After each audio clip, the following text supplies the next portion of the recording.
Let me tell you something. You've probably noticed yourself. You might lose weight, your face gets slimmer, your clothes become looser, but your belly seems like it hasn't changed much. And this makes a lot of people feel like belly fat is different from fat in the rest of the body. And honestly, it actually is different, but not because there's something wrong with your body. The reason is simple. Belly fat is not just one type of fat. In reality, it consists of 3 layers. Each layer behaves differently, and each one requires a different approach to deal with it.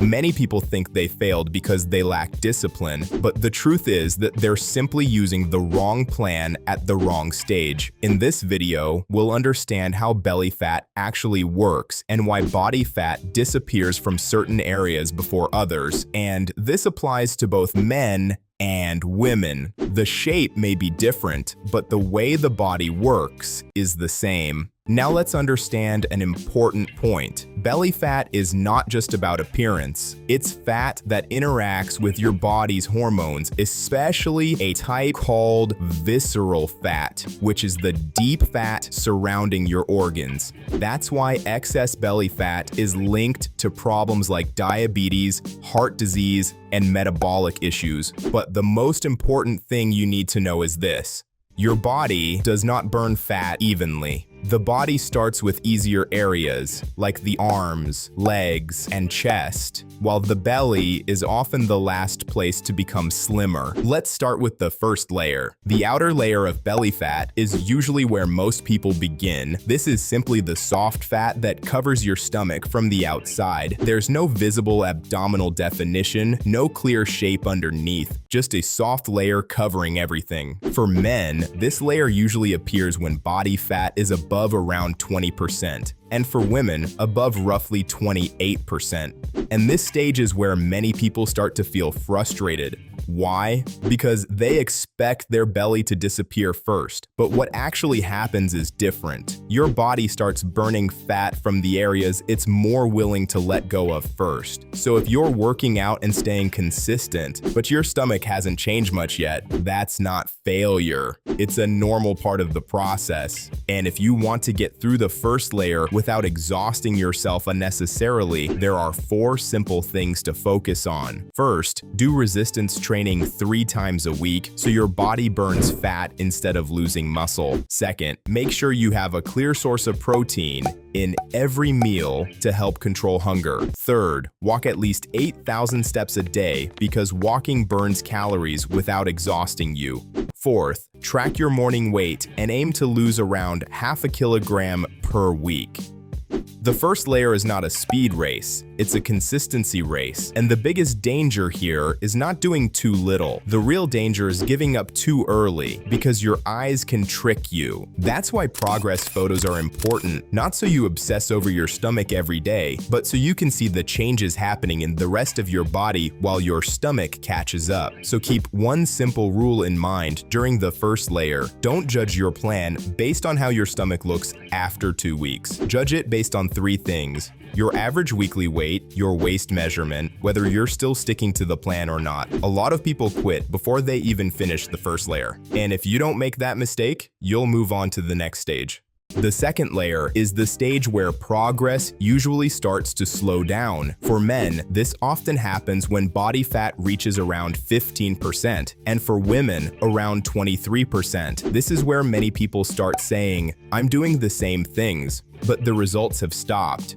And honestly, this is completely normal. The reason is that your body has started adapting. Since you're now lighter and leaner, your body burns fewer calories. Less body weight means lower maintenance calories, and even during workouts, you burn fewer calories than before. But there's another factor many people don't notice, something called NEAT, which simply means your everyday movement. The small movements you make without realizing it, like walking around the house, standing, or moving while talking. When you start dieting, your body naturally reduces these movements without you even noticing. On top of that, hunger starts increasing, not because you're weak, but because your hunger hormones begin to change. So if you feel like you're getting hungrier or your energy has dropped a bit, that's completely normal. The best solution is a small, calculated adjustment adjustment. First, track your measurements carefully. Look at your average weekly weight and measure your waist the same way every week. Then, start making gradual adjustments. Increase your daily steps to 10,000 to 12,000 per day.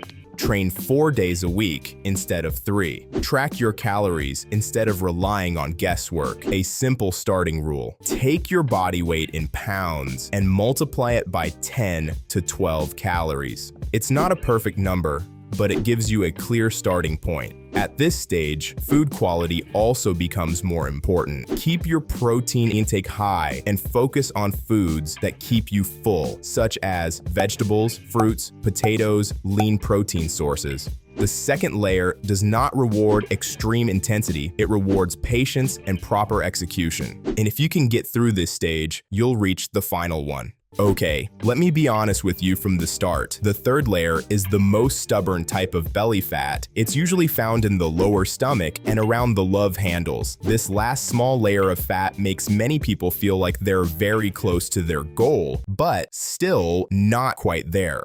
The reason is that this fat contains receptors called alpha-2 receptors. You can think of them like brakes that slow down the release of fat from fat cells. That's why, when you diet, your body doesn't pull fat from this area easily. Not because something is wrong with your body, but because your body sees this area as an emergency energy reserve. At this stage, the margin for error becomes smaller, hunger increases, sleep becomes lighter, stress affects you more, and there's something else that tricks a lot of people. Water retention. You might wake up one day and feel like your stomach looks worse, and then the next day, it looks better again. A salty meal or a bad night of sleep can make your waist look slightly bigger, but that's not fat. It's most likely water retention caused by stress and the cortisol hormone. And if you don't understand this, you'll probably make the common mistake. You might push yourself harder, do more cardio, eat fewer calories, train even harder.